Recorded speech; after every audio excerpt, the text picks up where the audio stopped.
A Arte de Viver, por Epiteto. Tradução Maria Luísa Newlands da Silveira. Editora Sextante, canal Leconde. Caros ouvintes, caso gostem do que aqui será lido, adquiram um livro. E caso gostem do meu trabalho, façam parte dele, venham a auxiliá-lo. Centavos farão diferença. Isso é possível via Pix, Apoia-se ou Vaquinha. Os links estão todos no descritivo. E há também no descritivo um link para a compra de livros pela lista de desejos da Amazon. Você pode fazer como a Raíza, que nos presenteou este livro. E, aliás, ela nos presenteou não só esse, como também o de Marco Aurélio. Muito obrigada, Raíza. Caros ouvintes, peço também para que, por favor, curtam, compartilhem, comentem e inscrevam-se no canal. Tudo isso também faz diferença em termos de engajamento. Muitíssimo obrigado pela presença. A todos uma boa escuta. Não são os acontecimentos que nos ferem, mas a visão que temos deles. As coisas em si não nos ferem, ou nos criam obstáculos, não. Nem as outras pessoas. A questão está na forma como as encaramos. São nossas atitudes e reações que nos criam problemas. Sendo assim, até a morte deixa de ser tão importante. É a nossa noção da morte, a ideia que fazemos dela, que é terrível, que nos aterroriza. Existem muitas maneiras de pensar a morte. Examine suas noções a respeito da morte e também sobre tudo o mais. Essas noções são de fato verdadeiras? Fazem algum bem a você? Não tema a morte ou a dor. Tema o medo da morte ou da dor. Não podemos escolher as circunstâncias externas de nossa vida, mas sempre podemos escolher a maneira como reagimos a elas. Segundo o pensamento, se não há vergonha, não há culpa. Se são os nossos sentimentos sobre as coisas o que de fato nos atormenta, e não a coisa em si, conclui-se que culpar os outros é tolice.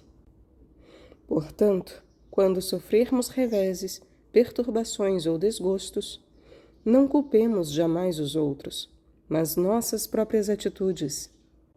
As pessoas mesquinhas geralmente atribuem aos outros a culpa por seus sofrimentos. As pessoas comuns atribuem a culpa a si mesmas. Aquelas que se dedicam a viver uma vida de sabedoria compreendem que o impulso de atribuir culpa a alguém ou a alguma coisa não passa de tolice e que não se ganha nada culpando seja quem for, os outros ou a nós mesmos.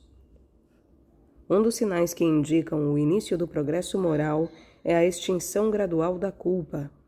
Passamos a ver como é inútil fazer acusações. Um dos sinais que indicam o início do progresso moral é a extinção gradual da culpa, porque passamos a ver como é inútil fazer acusações. Quanto mais examinamos nossas atitudes e trabalhamos o nosso íntimo, menos estamos sujeitos a ser assolados por tempestuosas reações emocionais, nas quais buscamos explicações fáceis para aquilo que nos acontece. As coisas são simplesmente o que são. As outras pessoas que pensem o que quiserem, não é da nossa conta. Se não há vergonha, não há culpa. E terceiro pensamento: crie seu próprio mérito. Nunca dependa da admiração dos outros. Nunca dependa da admiração dos outros. Não há força nisso. O mérito pessoal não pode derivar de uma fonte externa. Não é encontrado nos relacionamentos pessoais e nem na consideração de outras pessoas. É um fato da vida que os outros, mesmo aqueles que o amam, não concordem necessariamente com suas ideias, nem o compreendam ou partilhem seus motivos de entusiasmo. Cresça! Não é importante o que os outros pensam de você. Cresça! Não é importante o que os outros pensam de você. Crie o seu próprio mérito. O mérito pessoal não pode ser adquirido pelo nosso relacionamento com pessoas de mérito. Você recebeu um papel a desempenhar e um trabalho a cumprir.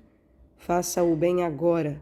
Dê o melhor de si e não se preocupe com quem o está observando. Faça o seu trabalho sem se importar com as honrarias ou a admiração que vem dos outros. Não existe mérito indireto. A excelência e os frutos das outras pessoas pertencem a elas. Da mesma forma, as coisas que você possui podem ser excelentes, mas a sua excelência pessoal não deriva delas. Pense nisto.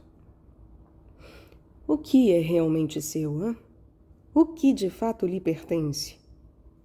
É o uso que você faz das ideias, dos recursos e das oportunidades que cruzam o seu caminho. Você tem livros? Leia-os. Aprenda com eles. Aplique a sabedoria que está contida neles. Você possui conhecimentos especializados? Faça bom e pleno uso deles. Você tem ferramentas? Vá buscá-las e construa ou conserte coisas com elas. Você tem uma boa ideia? Persiga-a e leve-a até o fim. Tire o maior proveito possível daquilo que você tem, do que é seu de verdade. Você ficará merecidamente feliz e à vontade consigo mesmo quando harmonizar suas ações com a natureza, reconhecendo o que é verdadeiramente seu.